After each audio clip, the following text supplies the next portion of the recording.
بسم الله الرحمن الرحيم. السلام عليكم ورحمة الله وبركاته.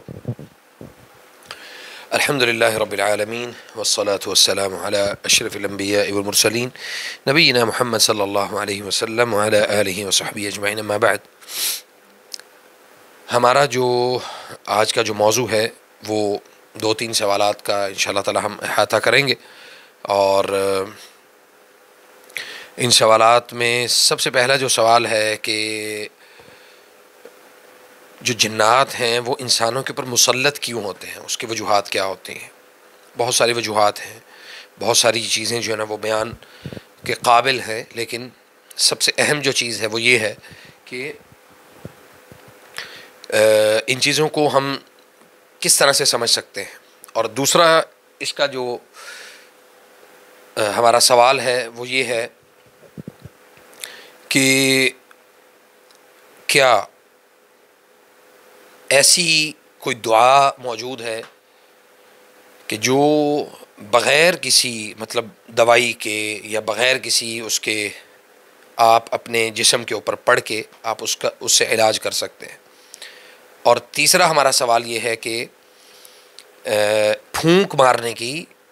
جو اہمیت ہے وہ رقیہ میں وہ کیا ہے. تو ان تینوں سوالات کا ہم احاطہ کریں گے انشاءاللہ. آپ نے پوری ویڈیو دیکھنی ہے اور انشاءاللہ میں امید کرتا ہوں کہ آپ کو اس سے ضرور فائدہ ہوگا. اور یہ خاص طور پہ ان معالجین کے لیے ہے جو لوگوں کو خاص طور پہ اس حوالے سے تلبس الشیطان یعنی شیطان کے مسلط ہونے یا جنات کے مسلط ہونے کے اوپر وہ قائل نہیں کر سکتے. تو آج میں کچھ آپ کے ساتھ دلائل کے ساتھ بات کروں گا انشاءاللہ، تاکہ آپ کو پوری جو بات ہے وہ سمجھ میں آ جائے.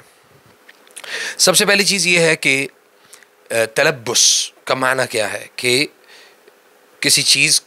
کوئی چیز، جیسے ہم یہ لباس پہنتے ہیں تو ہم اپنے لباس کو اپنے جسم کے اوپر ڈھک لیتے ہیں. تو شیاطین یعنی جنات جب انسان کے جسم کے اوپر یا جسم میں داخل ہوتے ہیں تو وہ صرف جسم کے ایک عضو یعنی ایک حصے کے اوپر وہ داخل نہیں ہوتے، بلکہ پورے جسم کے اوپر ان کی تاثیر رہتی ہے.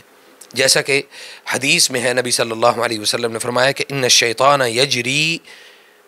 من ابن آدم کمجری الدم. ابن آدم کے جسم میں شیطان ایسے دوڑتا ہے جیسے اس کا خون دوڑتا ہے. اور دوسرے نمبر پہ بہت ساری ایسی روایات ملتی ہیں کہ شیاطین جو ہیں وہ انسانی جسم کے اوپر مسلط ہوئے، وہ داخل ہوئے اور انہوں نے ان کو تکلیف میں مبتلا کیا. بنیادی طور پہ ان کا داخل ہونا،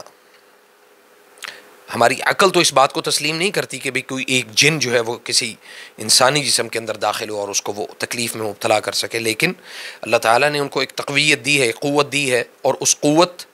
کے ساتھ جو ہے وہ انسانی جسم کے اوپر مسلط ہو جاتے ہیں. ان کے داخل ہونے کے لیے جو ان کو جو وجہ چاہیے، میں وہ وجوہات بھی آپ کے سامنے بیان کرتا ہوں. ان میں جو سب سے بڑی جو وجہ ہے وہ ہے انسان کا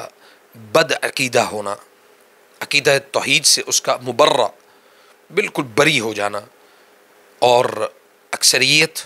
مسلمان بدقسمتی سے ایسے ہیں جن کے اندر تلبس الشیطان اس کی کثرت ہے. اس کے علامت اور اس کی دلیل کیا ہے کہ جہاں کہیں ہم نے معاشرے میں، سوسائٹی میں دیکھا کہ لوگ جو ہیں وہ بہت اونچی آواز میں میوزک، قوالی اور دف اور جو اس کے اوپر جو میوزک چلایا اور بجایا جا رہا ہوتا ہے اس کے اوپر جو جھومنے اور اس کی جو کیفیات ہوتی ہیں، اس میں وہ شیاطین اس انسان کے اندر داخل ہوتے ہیں. امام ابن تیمیہ رحمہ اللہ کتاب الجان میں انہوں نے لکھا ہے کہ جو قوال ہوتا ہے یعنی جو بہت زیادہ قوالی کرنے والا اور قوالی کے ذریعے سے لوگوں کے دلوں کے اندر جو ایک یعنی اللہ کی نافرمانی کو اس کا بیج بونے والا جو ہوتا ہے وہ قوال ہوتا ہے. اور وہ قوال لوگوں کے اندر شیاطین کے داخل کرنے کا ایک بہت بڑا سبب ہے. صوفیت، صوفیزم، اس کے اندر شیاطین کا بہت زیادہ رجحان ہے لوگوں کے اندر داخل ہونے کا، کیونکہ ان تمام چیزوں میں اللہ تعالیٰ کی مخلوق کو اللہ کے ساتھ لوگوں نے کھڑا کرنے کی کوشش کی، اور پھر اس کا اہتمام جو ہے وہ باقاعدہ طور پہ کیا گیا۔ اسی طرح شیاطین کا انسانی جسم کے اوپر ان اوقات میں داخل ہونا، جیسے بہت انسان کو غم کی کیفیت میں ہے یا بہت خوشی کی کیفیت میں ہے، یا ایسی کیفیات میں جس میں انسان کو اپنی اس غم اور اس خوشی کی کیفیت کا کنٹرول وہ کھو دے، تو شیاطین اس میں اس انسان کے اندر داخل ہو جاتے ہیں۔ اسی طرح سبحان اللہ، عقیدے کے اندر بہت ساری خرابیاں واقع ہوئی لوگوں کے اندر۔ درباروں پہ چلے گئے، وہاں پہ جا کے ڈھول دھمال، بے حرمتی، اور ایون قبر والے کی بے حرمتی، اس کی قبر کے اوپر ڈھول بجانا، اور پھر لوگوں کا وہاں پہ جا کے دھمال ڈالنا، تو یہ سب شیاطین کے مسلط ہونے کی جگہ ہیں۔ اور اہمیت النفث، یعنی پھونک مارنے کی اہمیت جو ہے وہ کیا ہے اس میں، یہ جیسا کہ نبی صلی اللہ علیہ وسلم نے دائیں ہاتھ کے ساتھ جو ہے نا وہ دایاں ہاتھ پھیرا ایسے مریض کے اوپر جس کو یہ دعا دی، اللہم رب الناس اذہب البأس واشف انت الشافی لا شفاء الا شفاءک شفاء لا یغادر سقما، یہ والی دعا پڑھ کے اللہ کے نبی صلی اللہ علیہ وسلم نے جسم کے اوپر ہاتھ پھیرا۔ تو اسی طرح جیسا کہ نبی صلی اللہ علیہ وسلم نے رات کو سونے سے پہلے دونوں ہتھیلیوں کو جمع کرنے کا کہا، یجمع کفیک ثم انفس فیہما وقرأ، دونوں ہتھیلیوں کو جمع کریں اور اس میں 3 مرتبہ پھونکیں، یعنی جو لعاب ہے اس کی اہمیت ہے، خالی پھونک کی کوئی اہمیت نہیں ہے۔ نبی صلی اللہ علیہ وسلم نے بھی لعاب جو ہے نا وہ لگایا، اور لعاب کو پانی میں یا کسی بھی چیز کے اوپر داخل کرنا یہ رقیہ کہلاتا ہے۔ اس کے بغیر جو ہے وہ آپ کو مجموعی طور پہ کوئی فائدہ، خاطر خواہ آپ کو کوئی فائدہ محسوس نہیں ہوگا۔ تیسرا ہمارا سوال یہ تھا کہ مکان الالم، پورے جسم کے اندر کون سی ایسی جگہ ہے، یعنی کوئی بھی ایسی جگہ ہے جہاں پہ درد ہے، اور اس درد والی جگہ کے اوپر بغیر دوائی کے، وداؤٹ میڈیسن، آپ اس کو کیسے کیور کر سکتے ہیں؟ نبی صلی اللہ علیہ وسلم نے فرمایا کہ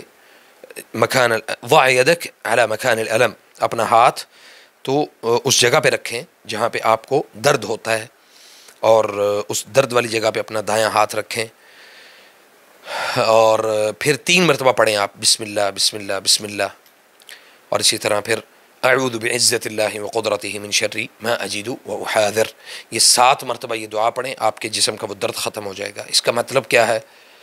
کہ آپ کے جسم کے اندر اس مس الشیطان، شیطان کے ٹچ کرنے کی وجہ سے آپ کے جسم کے اندر وہ تأثیر اس کی موجود تھی، اور اس کی وجہ سے آپ کے خون کا دوران جو ہے وہ خراب ہو گیا یا کمزور پڑ گیا۔ تو آپ اس کا تجربہ کر کے دیکھیں سبحان اللہ، یقین کے ساتھ۔ جیسے کہ امام ابن تیمیہ رحمہ اللہ انہوں نے فرمایا کہ دوائیوں کے بعد اگر کسی چیز میں اللہ تعالیٰ نے کوئی شفا اور خیر رکھی ہے، کالدعاء والرقیہ، یعنی دعا کے ذریعے سے آپ کے مسائل، جسمانی روحانی مسائل کا حل۔ فزیکلی تو ہمیں وہ کوئی ایسی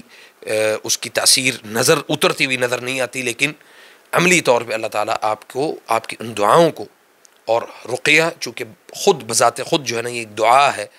کالدعاء والرقیہ، اور رقیہ جو ہے وہ آپ کے دعاؤں کا اس کا بہت بڑا ایک سبب ہے قبولیت کا، اور اس میں الحاح اور بہت زیادہ خشوع، اللہ تعالیٰ کی قربت اور قبول ہونے کی، یعنی اللہ تعالیٰ کے پاس جو آپ طلب کر رہے ہیں اللہ تعالیٰ سے، اس کے قبول ہونے کی جو طاقت ہے اس کا یقین رکھنا، کہ اللہ تعالیٰ نے فرمایا ہے کہ ادعونی استجب لکم واذا سألک عبادی عنی فانی قریب، تو آپ کے اندر وہ قوت اور وہ طاقت ہونی چاہیے۔ اور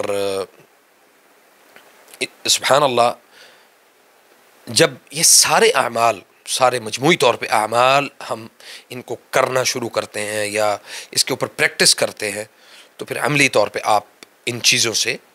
یعنی روحانی مسائل سے آپ باہر نکلنا شروع کر دیتے ہیں، تو اللہ رب العزت پھر اس میں آپ کے لیے بہت خیر اور بھلائی کے دروازے جو ہے وہ اللہ تعالیٰ آپ کے لیے کھولتا ہے، اور ان دروازوں کے کھلنے کے ساتھ ساتھ پھر انسان کا جو ایک ربط اور ایک تعلق جو اللہ کے ساتھ ڈیولپ ہوتا ہے وہ بہت مضبوط ہوتا ہے، اور اللہ کی توفیق سے اللہ تعالیٰ پھر ایسے اپنے بندوں سے بہت سارے کام دنیاوی اخروی ہر لحاظ سے اللہ تعالیٰ ایسے اپنے بندوں سے وہ کام لیتا ہے۔ امید کرتا ہوں کہ آپ کو ہمارا آج کا جو پروگرام ہے وہ پورا پسند آیا ہوگا انشاءاللہ، اور مزید پروگرامز دیکھنے کے لیے ہمارے چینل کو ضرور سبسکرائب کریں۔ فجزاکم اللہ خیر، السلام علیکم ورحمۃ اللہ وبرکاتہ۔